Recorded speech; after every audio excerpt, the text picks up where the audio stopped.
Did you know? Thoughtful face. Moor record number 107, 4th Congress, 1st session, 1795.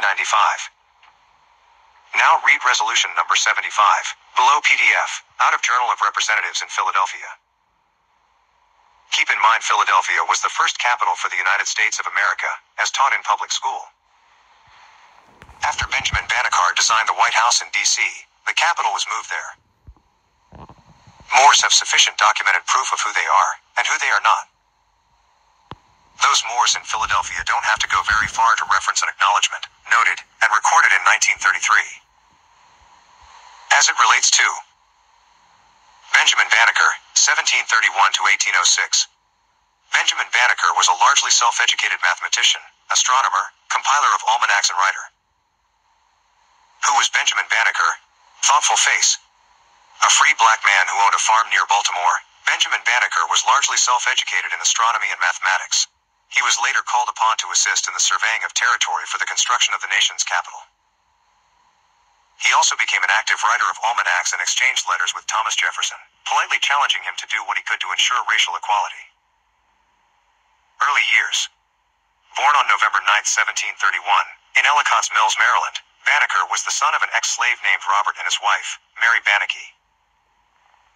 Mary was the daughter of an Englishwoman named Molly Welsh, a former indentured servant, and her husband, Banneker, an ex-slave whom she freed and who asserted that he came from tribal royalty in West Africa.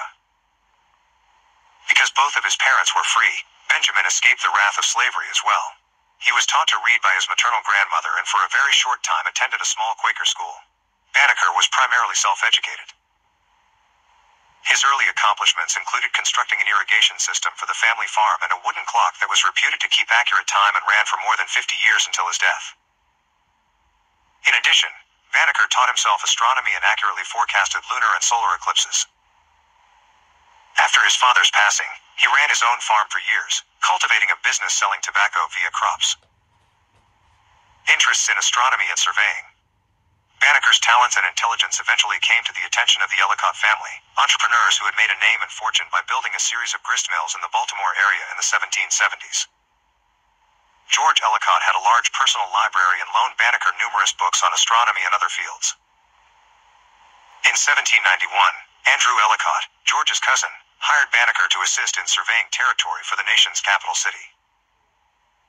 He worked in the observatory tent using a zenith sector to record the movement of the stars. However, due to a sudden illness, Banneker was only able to work for Ellicott for about 3 months. Popular almanacs. Banneker's true acclaim, however, came from his almanacs, which he published for 6 consecutive years during the later years of his life, between 1792 and 1797. These handbooks included his own astronomical calculations as well as opinion pieces, literature and medical and title information, with the latter particularly useful to fishermen. Outside of his almanacs, Banneker also published information on bees and calculated the cycle of the 17-year locust. Jefferson quickly acknowledged Banneker's letter, writing a response. He told Banneker that he took the liberty of sending your almanac to Monsieur de Condorcet, Secretary of the French Academy of Sciences, because I considered it as a document to which your whole color had a right for their justification against the doubts which have been entertained of them.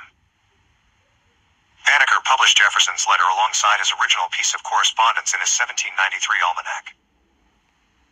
Banneker's outspokenness with regard to the issue of slavery earned him the widespread support of the abolitionist societies in Maryland and Pennsylvania, both of which helped him publish his almanac. Later life and death. Never married, Banneker continued to conduct his scientific studies throughout his life. By 1797, sales of his almanac had declined and he discontinued publication. In the following years, he sold off much of his farm to the Ellicotts and others to make ends meet, continuing to live in his log cabin. On October 9, 1806, after his usual morning walk, Banneker died in his sleep, just a month short of his 75th birthday. In accordance with his wishes, all the items that had been on loan from his neighbor, George Ellicott, were returned by Banneker's nephew. Also included was Banneker's astronomical journal, providing future historians one of the few records of his life known to exist.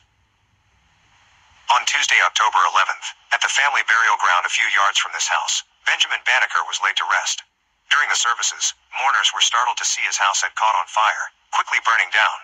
Nearly everything was destroyed, including his personal effects, furniture and wooden clock. The cause of the fire was never determined. Banneker Banneker's life was remembered in an obituary in the Federal Gazette of Philadelphia and has continued to be written about over the ensuing 2 centuries.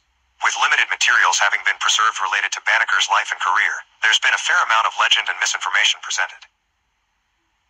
In 1972, scholar Silvio A. Badini published an acclaimed biography on the 18th century icon, The Life of Benjamin Banneker, the first African-American man of science. A revised edition appeared in 1999. Placard Story. ORG Editors. Benjamin Banneker.